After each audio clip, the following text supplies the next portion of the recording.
Dernièrement, une personne m'a posé une question sur les guérisons réalisées à partir de prières ou de pratiques énergétiques. Quels étaient les processus qui permettaient à la guérison de se faire? Il faut d'abord s'interroger ou essayer de comprendre ce qu'est la maladie et ce que signifie guérir pour un corps physique. Pourquoi sommes-nous malades alors que le corps a tous les dispositifs nécessaires pour rester en santé tout au long de notre vie? Je donnerai une définition de la guérison de cette façon. Guérir veut dire replacer dans le corps physique une information de santé dans l'espace où elle a été perdue, au plus petit niveau du corps, c'est-à-dire la cellule. Il s'agit alors d'un processus de réincarnation d'une forme mémorielle qui est liée au fonctionnement du corps. Cette action ne permet pas toujours d'apporter la réactivation d'un programme nécessaire à la remise en santé du corps. Guérir est aussi parfois impossible quand des programmes plus importants, qui sont liés à des mémoires collectives, interviennent dans la physique humaine. Il n'est pas nécessaire de comprendre cela, mais il faut commencer à percevoir comment tout s'imbrique dans le fonctionnement de notre monde. Et pour percevoir, il faut observer notre monde. Il faut déchirer le voile de ce que nous croyons qu'il est. Nous percevons surtout le monde dans ce qu'il n'est pas. Et comme notre perception est erronée, nous l'analysons aussi à travers ce qu'il n'est pas. Nous voyons la lumière. Pourtant, nous ne pouvons voir la lumière que quand elle se réfléchit. Par exemple, quand nous observons les espaces sombres de la matière ou les espaces sombres à travers des télescopes, on peut se poser la question, la lumière ne se réfléchit pas. C'est donc qu'elle traverse ces espaces en étant absorbée par ces espaces. Et comme elle est absorbée, nous voyons ces espaces sombres.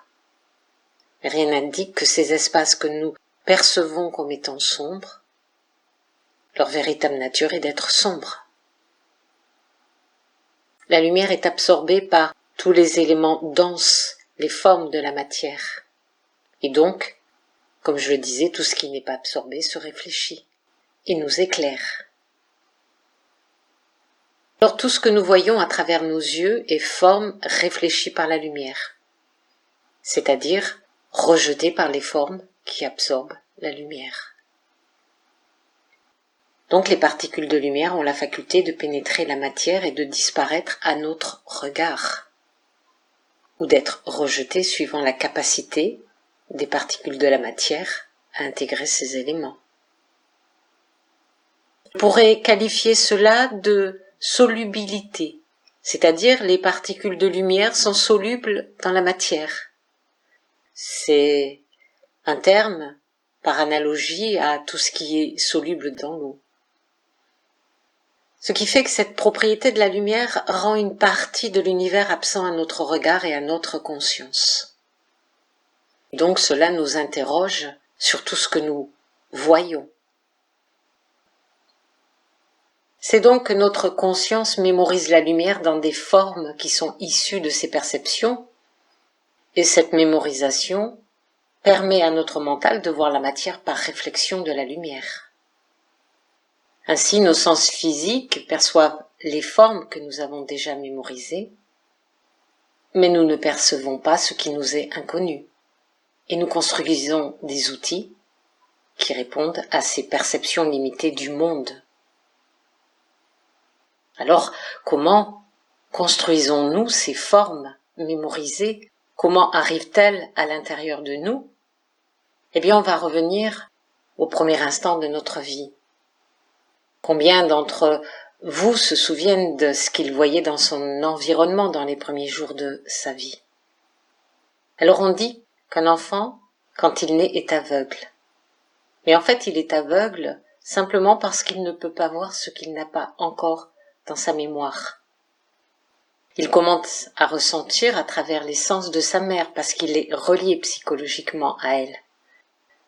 Et c'est grâce à elle qu'il va mémoriser les éléments qui l'entourent.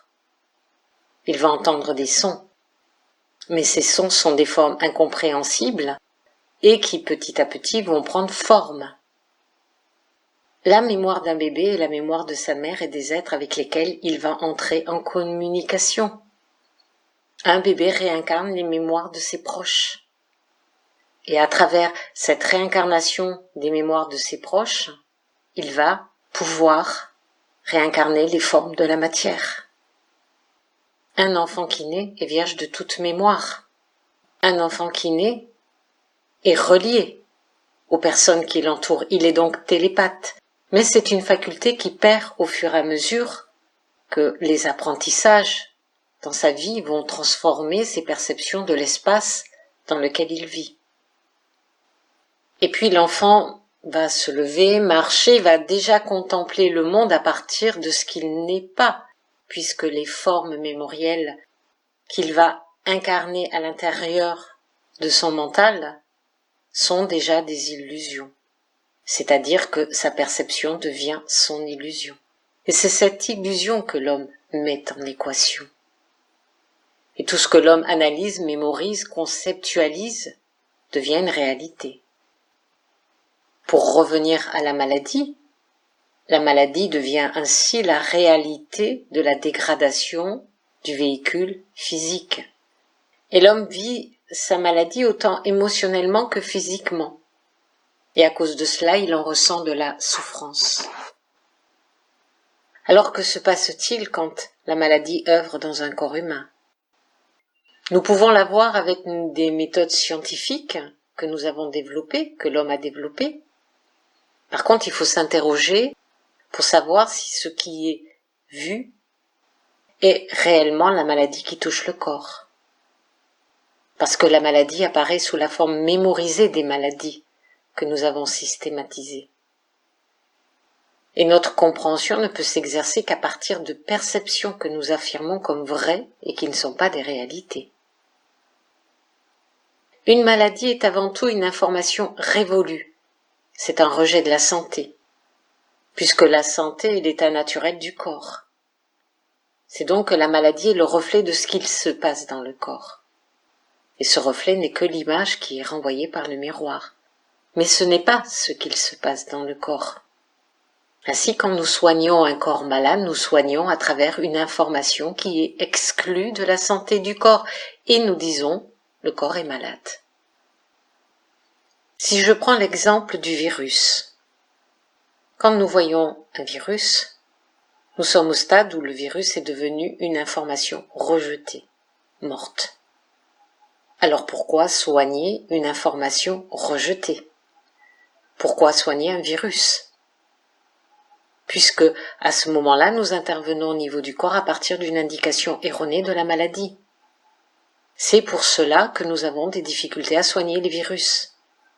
Nous ne pouvons actuellement, la plupart du temps, que soulager les conséquences qui sont inhérentes à son passage dans le corps. Mais ne devrions-nous pas essayer de comprendre pourquoi le corps qui refoule le virus reçoit des perturbations de ce qu'il n'est plus? Quelle mémoire s'active pour produire les désagréments ressentis? Y a-t-il des émotions qui ont déclenché le processus de la maladie après le passage de ce virus? Nous sommes souvent inconscients de la maladie. Parfois, des personnes prennent conscience de leur état que tardivement. Et c'est à ce moment-là que dans leur esprit, elles deviennent malades. Pour elles, tout va très vite s'il s'agit d'une affection grave. Il y a donc un décalage entre la conscience et la maladie. Ce n'est pas un déni de la maladie. Est-ce que le mental sait tout simplement que le corps est malade? Est-ce que le corps a transmis l'information de la maladie? Le corps a rejeté l'information de la santé. Et le rejet de cette information ne signifie pas qu'il y a une nouvelle information, celle de la maladie, ou celle que nous considérons comme être la maladie. alors notre corps chaque jour a des défaillances qu'il résout lui-même. Et s'il n'y parvient pas, c'est que l'information qui lui permette de résoudre ces défaillances est perdue. Et ici, c'est celle de la santé, dans l'espace qui présente des signes de faiblesse. Alors, comment faire quand cette donnée est perdue, ou quand elle ne peut pas être restituée par le corps ou réactivée? Eh bien, il est nécessaire que ce soit une autre personne qui elle-même va posséder cette information dans son corps, qui va la transmettre à la personne dite malade. Nous sommes dans un processus de réincarnation de mémoire liée à la santé. Et ce processus se fait d'un individu à un autre individu. C'est-à-dire qu'une personne transmet un code santé ou réactive un code santé qui a momentanément été arrêté à une autre personne qui ne le possède plus et qui de ce fait est en proie à la maladie. Dans le corps, il y a l'énergie vitale. C'est elle qui maintient la cohérence du corps. C'est elle qui permet au corps de vivre dans la matière. C'est comme pour le fonctionnement d'une voiture, nous avons besoin de pétrole, ou peut-être d'électricité ou de gaz suivant le modèle de la voiture, mais nous avons besoin d'énergie. Sinon, elle ne fonctionne pas. Eh bien, à l'intérieur du corps physique, les informations qui sont contenues dans les cellules du corps sont transportées. Et c'est l'énergie vitale qui circule dans les différents organismes vivants qui permet cela. Tout comme à l'extérieur, les ondes lumineuses transportent l'information à travers l'éther, l'espace, les plans subtils.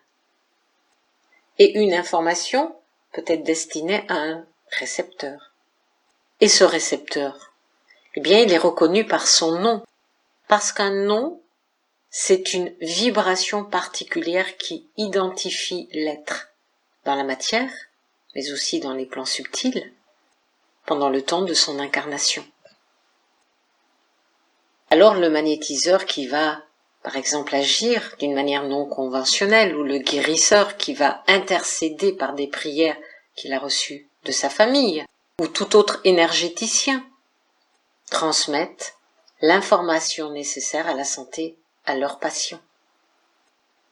Et cette information sera issue de leur propre corps. La prière sera pour le guérisseur le déclencheur du processus. Pour le magnétiseur ou l'énergéticien, c'est la manipulation des énergies. Mais dans tous les cas, il s'agit de réintroduire dans le corps de la personne au niveau cellulaire l'information de la santé du corps. C'est pourquoi une personne qui intervient ainsi ne peut pas guérir une autre personne d'une maladie qu'elle porte elle-même, parce que elle ne possède pas l'information nécessaire à la guérison de l'autre personne. Et que se passe-t-il quand on va chez son médecin? Ce dernier va vous prescrire des soins particuliers qui vont vous soulager, vous donner des médicaments, et ces médicaments, en fait, vont forcer les cellules touchées par le désordre à mourir. Et quand elles vont mourir, elles vont être remplacées par d'autres organismes, d'autres cellules qui vont posséder alors l'information initiale du bon fonctionnement. En fait, c'est le corps lui-même qui œuvre pour réimplanter dans la partie atteinte cette information de santé qui permettra par la suite à l'énergie vitale de circuler là où elle ne passait plus correctement.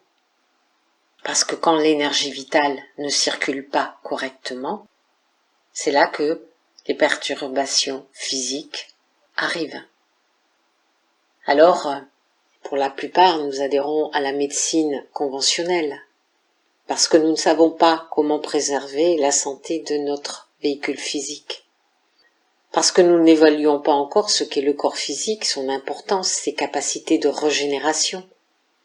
D'autant que, en tant que patient, nous pouvons nous-mêmes réincarner une mémoire liée à la santé que nous prenons sur le corps de notre médecin. Et cet échange se fait à son insu. Parce que nous réincarnons chaque jour des mémoires de nos proches et des personnes que nous côtoyons, et nous n'en avons pas forcément conscience.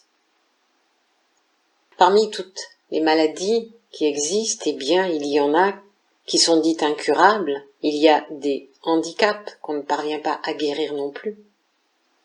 Nous sommes là dans des maladies mémorielles. Elles sont réincarnées pour la plupart à la naissance ou pendant la vie de l'homme, d'autant si elles font partie du patrimoine génétique de la famille. Et même si on s'accorde à dire que la génétique provoque des maladies issues des lignées familiales, il s'agit tout simplement de la conservation en mémoire d'un programme de rejet de la santé. Un programme qui peut aussi intégrer des mémoires collectives qui vont venir perturber le véhicule physique de l'être. Et là, un guérisseur ne peut pas intervenir sur ces mémoires, sinon il en serait lui-même affecté. C'est pourquoi tout ne peut pas être guéri. Il est des situations sur lesquelles, quelle que soit la maladie médicale, le retour à la santé dépend avant tout de l'apurement de mémoire astrale. Seule la personne qui incarne ces mémoires dans le plan de la matière peut trouver une solution à sa situation. C'est ce qui parfois arrive quand une personne a foi en une guérison, et là, c'est encore rare. C'est pourquoi nous disons qu'il s'agit d'une guérison instantanée et miraculeuse. Alors on travaille beaucoup pour soigner des personnes avec des pratiques médicamenteuses. On observe des phénomènes qui sont liés à la maladie. Certains, c'est plutôt le travail occulte qui est privilégié, mais nous ne parvenons pas à porter notre regard sur la mémoire de la maladie. Et c'est cette mémoire de la maladie qui est importante. On cherche à comprendre comment une information que l'on perçoit et qui n'est qu'une information rejetée par le corps construit la maladie, alors que l'information ne construit pas la maladie. L'information détectée n'est que le reflet de la maladie et non la maladie. Mais on s'interroge rarement sur ce que signifie le rejet de la santé par le corps. Il faut admettre aussi que les émotions que nous éprouvons continuellement perturbent la circulation de l'énergie vitale dans le corps.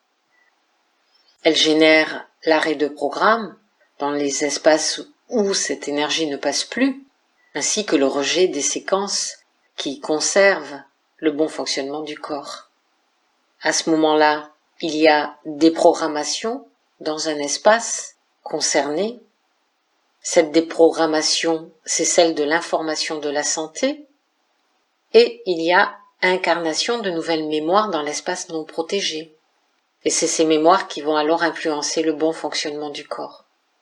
Parce qu'une mémoire qui s'incarne, c'est une programmation, c'est un programme qui va agir à l'intérieur du corps.